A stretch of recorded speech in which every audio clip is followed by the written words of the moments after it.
Now, negotiation occurs when two things happen: when there is endorsement and delivery.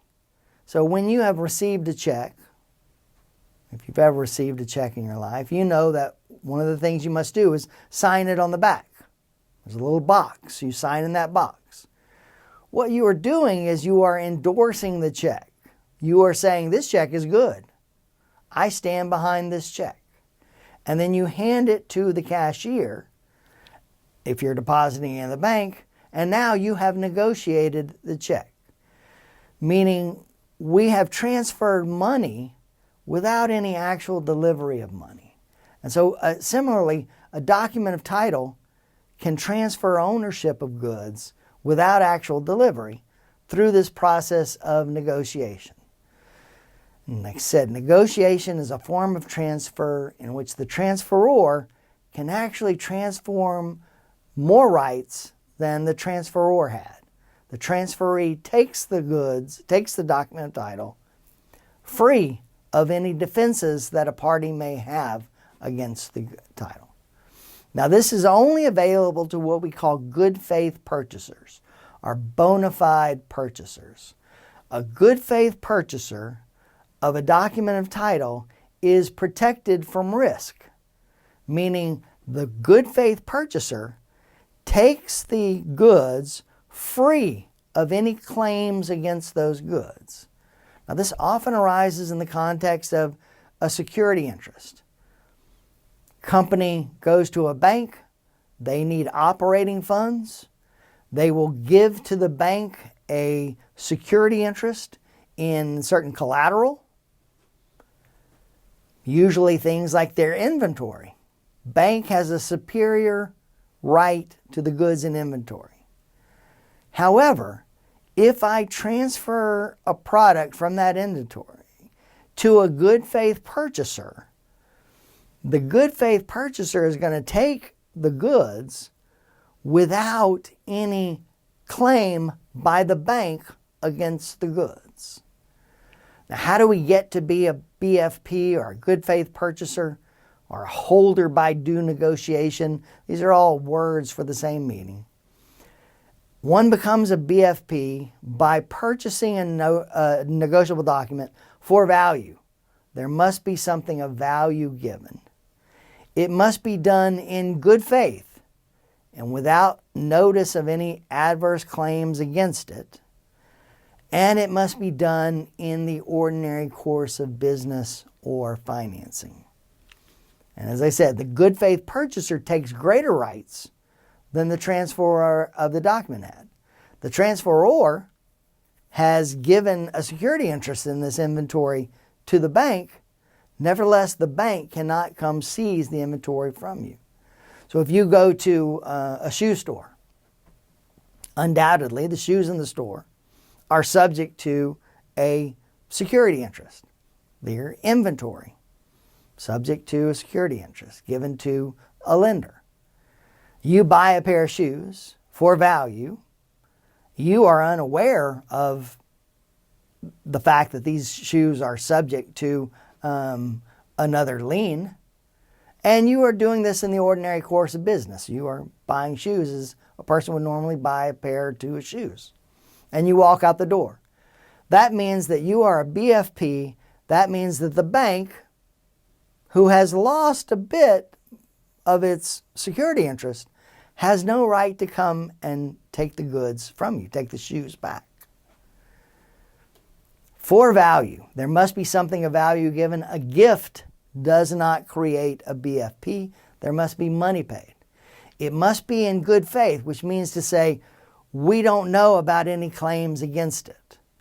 And it must be in the ordinary course of business. So a shoe store that sells you a pair or two of shoes is doing the ordinary course of business. If, however, you come in to buy a pair of shoes, and I say to you, I will sell you everything in my store for X amount, that's not in the ordinary course of business. That's not how shoe stores ordinarily work. So if you bought all the shoes in my business, you would not be a BFP because that transaction was outside the ordinary course of business. case discussion is a case, I put a link to it on your Canvas, called Banque de Depot versus Ferrolegis. And in this case, what happens is a Swiss bank has a security interest in a certain amount of product from a Brazilian mining company. The Brazilian company is mining silicon.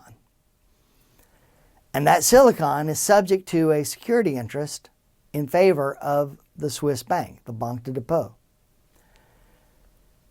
Unbeknownst to the Swiss bank, the Brazilian company sells that silicon to a third party.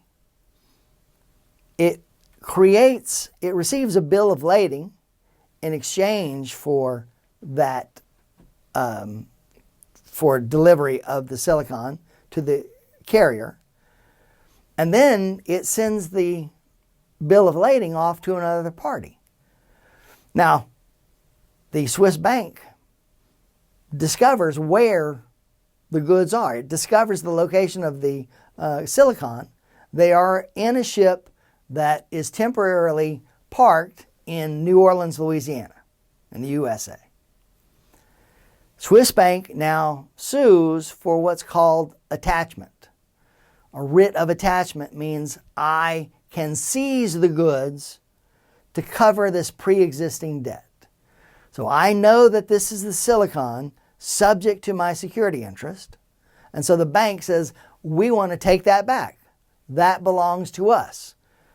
The Brazilian mining company has not paid the amount it borrowed, therefore giving the bank the right to repossess the goods. However, in this case, the Swiss bank has a right to the silicon, but it doesn't have the document of title, the bill of lading. The bill of lading is somewhere else.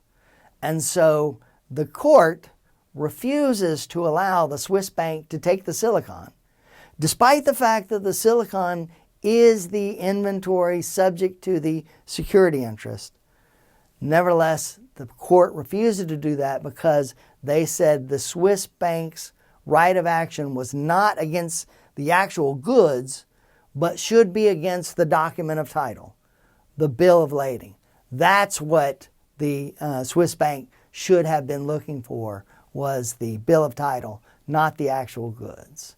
And so this case sort of emphasizes the fact that, well, first of all, that international transactions can get very complicated, involving the laws of, in this case, 3 different countries.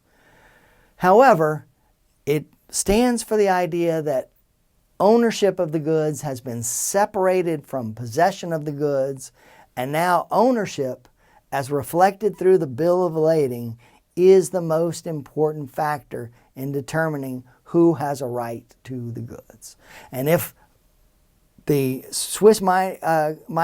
the Brazilian mining company has somehow transferred that to a good faith purchaser, that good faith purchaser is going to take that silicon free of any claim by the Swiss bank. Why? Because they are a good faith purchaser. So the Brazilian mining company knows that those goods are subject to this lien, meaning they have an obligation to repay the amount they borrowed. They don't do so. The Swiss bank has a right of action against the Brazilian mining company for selling the inventory. However, they do not have a right to recover that inventory, that silicon that was subject to the security interest. So in conclusion, we know that transaction risks include things like delivery risk and payment risk. The documentary sale permits parties to conduct business at great distance. I have an animation on your Canvas site. Please go watch that animation because it describes exactly how the bill of lading is used to satisfy the party's expectations. And again, the CISG contains provisions about allocation of loss. If you have any questions about this, it's sort of a complicated area, please let me know. Otherwise, we will see you later. Thank you.